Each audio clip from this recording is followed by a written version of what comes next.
ઊંચું ધ્વનિ।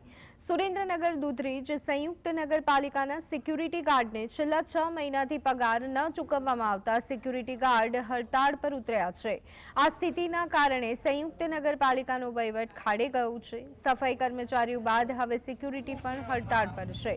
Security guard હડતાળ પર હોય નગરપાલિકાના કરોડો રૂપિયાની મિલકત રામ ભરોસે જોવા મળી રહી છે। ભાજપના જ આગેવાનને સિક્યુરિટીનો કોન્ટ્રાક્ટ આપી દેવામાં આવતા કર્મચારીઓને પગારથી વંચિત રાખવામાં આવ્યો હોવાનો દાવો કરવામાં આવ્યો છે।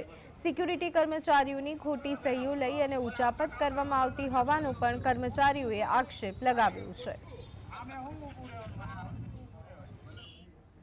સુરેન્દ્રનગર નગરપાલિકાના 30 જેટલા સિક્યુરિટીના કર્મચારીઓ અત્યારે હડતાલ ઉપર છે।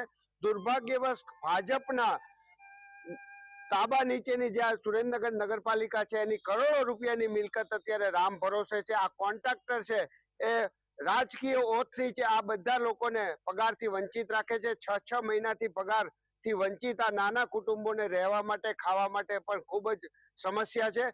દુર્ભાગ્યવશ બાબત તો એ છે કે આ કોન્ટ્રાક્ટર સરકારી અધિકારીઓની પણ હુકમની અવગણના કરે છે।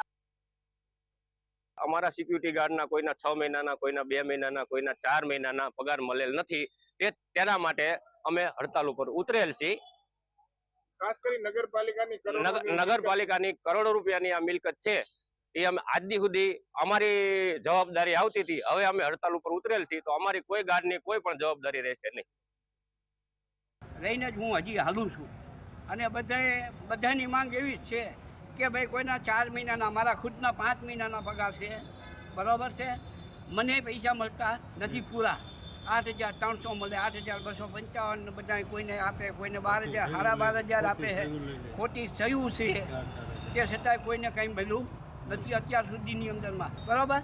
તો અમારું શું સમજવાનું? સાહેબોને કહી છે મ્યુનિસિપાલિટીમાં તો અમારું કોઈ સાંભળતું નથી। કોર્ટમાં જઈએ છીએ તો કોર્ટવાળા એમ કે તમે પુરાવો લાવો। હવે તમે જો નથી આવતા, તમે પુરાવો ક્યાંથી આપતી?